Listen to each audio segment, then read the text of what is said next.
Dan seperti biasa, sambutan ini tidak hanya sebagai majlis peringatan, pesta-pestaan, tapi seperti yang diterangkan oleh Saudara Tasir Azam sebentar tadi, ia harus menjurus kepada suatu usaha meningkatkan komitmen kita.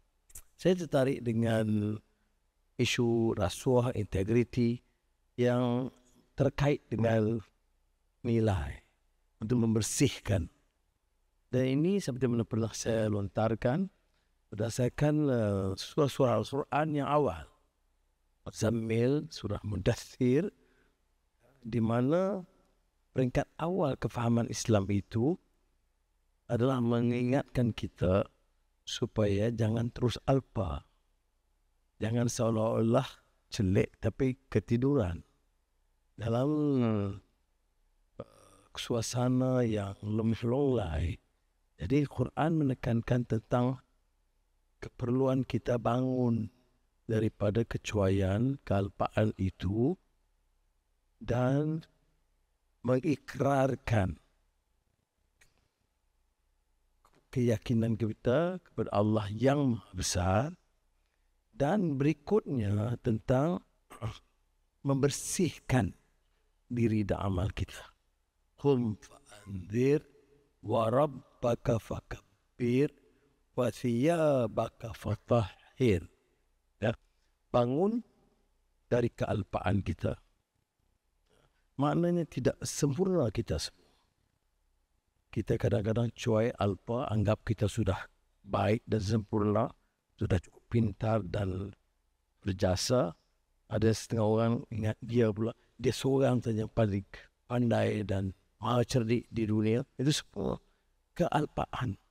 Ada yang malas, ada yang kerja sambil lewa. Itu khum fa'anzir, bangun dari kealpaan itu. Rabbaka fakabbir, dan ikrarkan bahwa yang besar itu Allah, yang maha besar, maha agung. Tapi susulannya kalau benar yakin, wa thiyabaka fatahhir, bersihkan.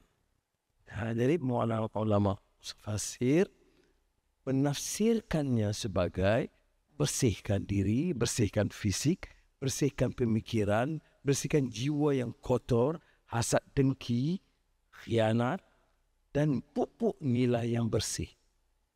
Itu yang disebut wa thiyabaka fatahhir. Waktu dia ada bab taharah dalam sebelum salat. Baik. Jadi oleh itu saya kira kita harus tanam bibit keyakinan tentang tata kelola, bersih, integriti, sebagai nilai ketahanan diri dan keyakinan. Masalahnya kita ini, kita bicara tapi tidak terpancar dari hati nurani yang menginginkan kebersihan, kebaikan, yang menuntut perubahan. Mana mungkin berlakunya suatu keadaan integriti yang lebih baik, tata kelola yang lebih baik, ekonomi yang lebih baik, sistem keadilan lebih baik, kalau tidak ada nilai yang dipupuk, kemudian wa'amila sholihan, dengan amal tindakan. Jangan terbenung kuliah asal. Tapi yang saya nak tekankan, sempena hari antara suah atau bangsa ini, kena tingkatkan budaya dalam negara kita ini. Apakah negara kita ini sudah ada budaya yang menginginkan keadilan, menginginkan kebersihan, menginginkan nilai yang baik, benci dengan rasuah? Lakdal. Mudah-mudahan kita kena kerahkan. Sebab tadi ayat yang saya bacakan tadi itu ialah persiapan awal program pencerahan dan pendidikan yang ditekan oleh baginda Rasulullah SAW kepada para sahabatnya. Tidak hanya berjuang, tidak hanya terus pegang jabatan ataupun bertanding pilihan raya atau jadi menteri. Itu bukan. Dia ada persiapannya. Dan persiapan itulah yang menyebabkan muncul generasi yang bersih, yang mau perubahan, yang committed atau punya iltizam, yang punya nilai yang baru dan menginginkan pembaharuan, transformasi masyarakat. Ya, itu yang disebut jilun Qur'aniyun farid. Generasi yang bukan saja membaca Quran, memahami Al-Quran, menghayati prinsip dan ajarannya.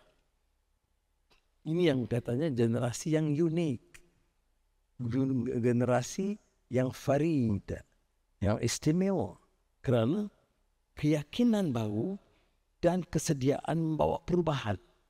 Dalam negara madani ini, ya, dia tidak menolak semua yang lama. Ada adat lama yang tidak semestinya ditolak.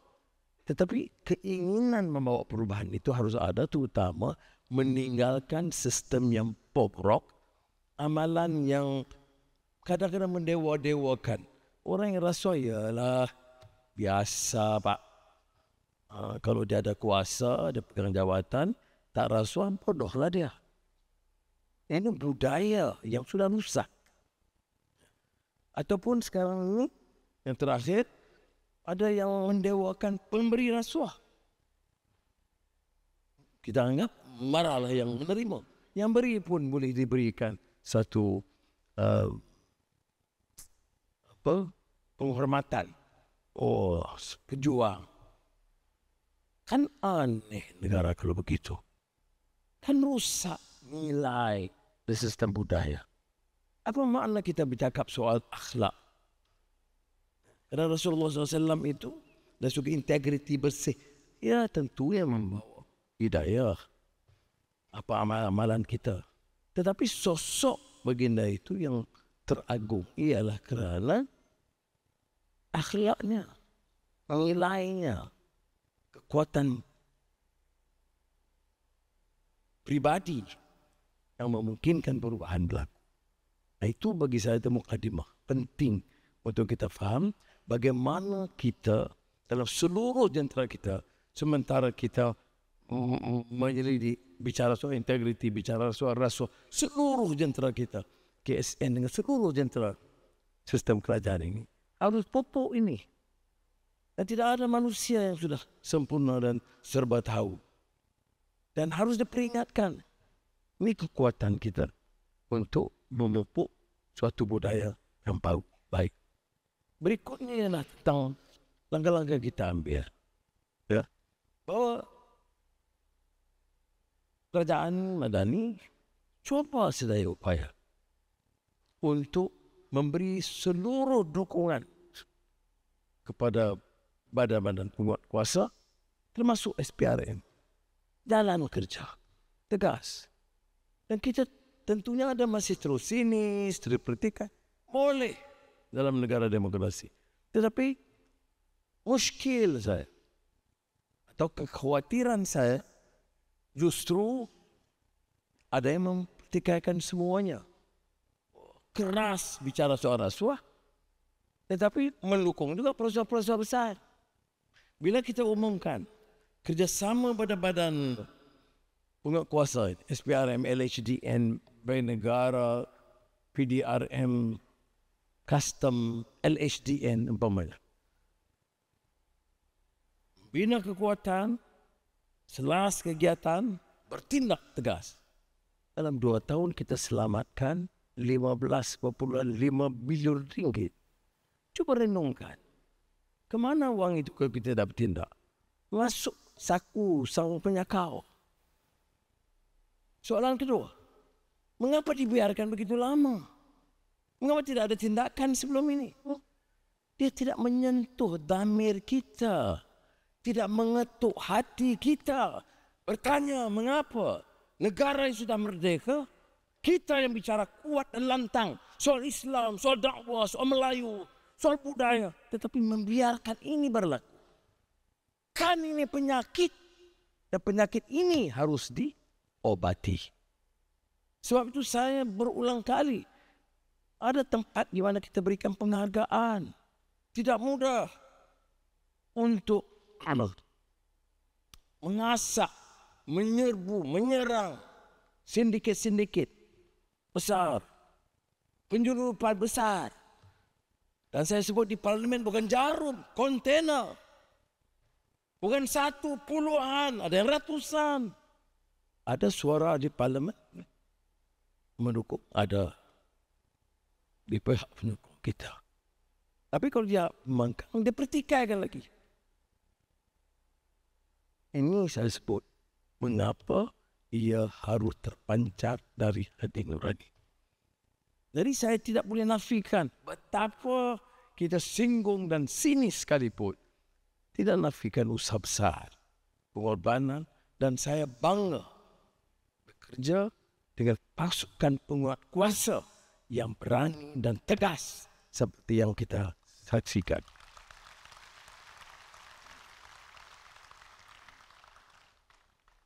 Tapi itulah dunia dan media sosial yang tidak menampakkan suatu. Kalau saya fikir, kalau benar kita di Malaysia ini mau budaya yang bersih, apapun kelemahannya mesti kita tangani. Itu saya akan sampai ke situ. Kita tidak boleh atau mampu memungkiri kenyataan bahawa ada tindakan yang sangat membanggakan negara kita. Sebut kepada saya mana negara yang dalam masa singkat boleh memecahkan tembok-tembok kartel, boleh memecahkan penyelundup. Selesai? Belum selesai. Tapi permulaan yang besar. Jadi saya salute kepada semua badan-badan penguatkuasaan. Ya, SPRM, HDN dan lain-lain yang saya sebutkan tadi. Saya ucap terima kasih bagi seluruh rakyat Malaysia.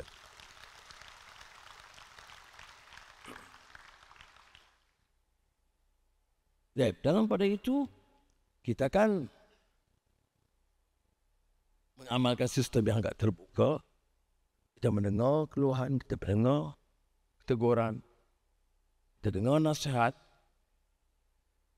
Ada yang kita harus tolak, ada yang harus kita renung, ada yang harus kita terima.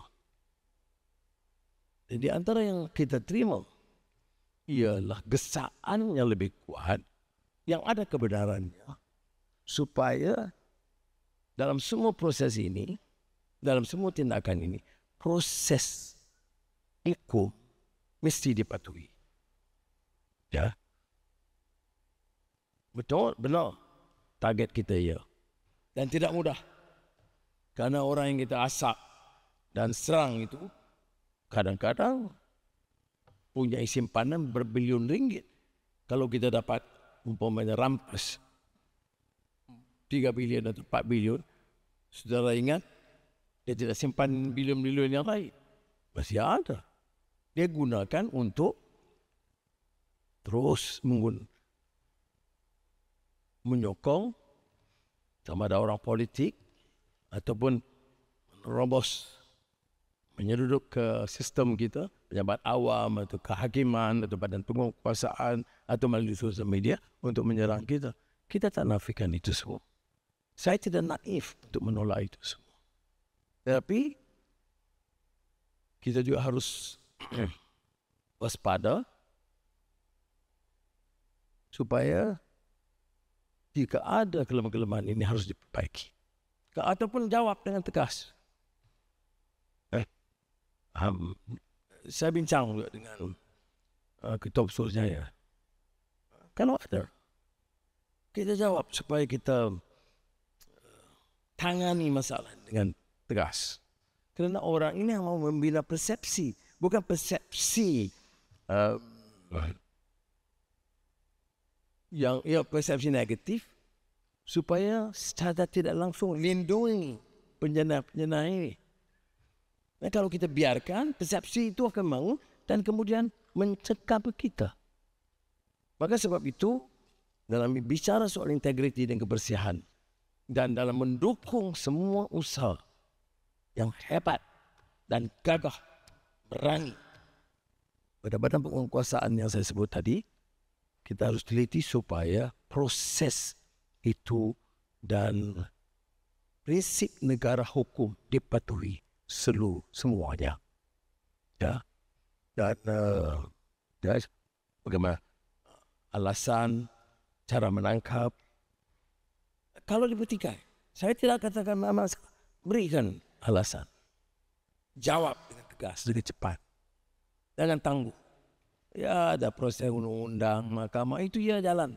Tetapi lebih penting menjaga integriti badan-badan ini. Dan saya harap sudah faham maksud saya, bahwa hal ini harus diteliti untuk mempertahankan dan menjamin kewibawaan dan integriti institusi.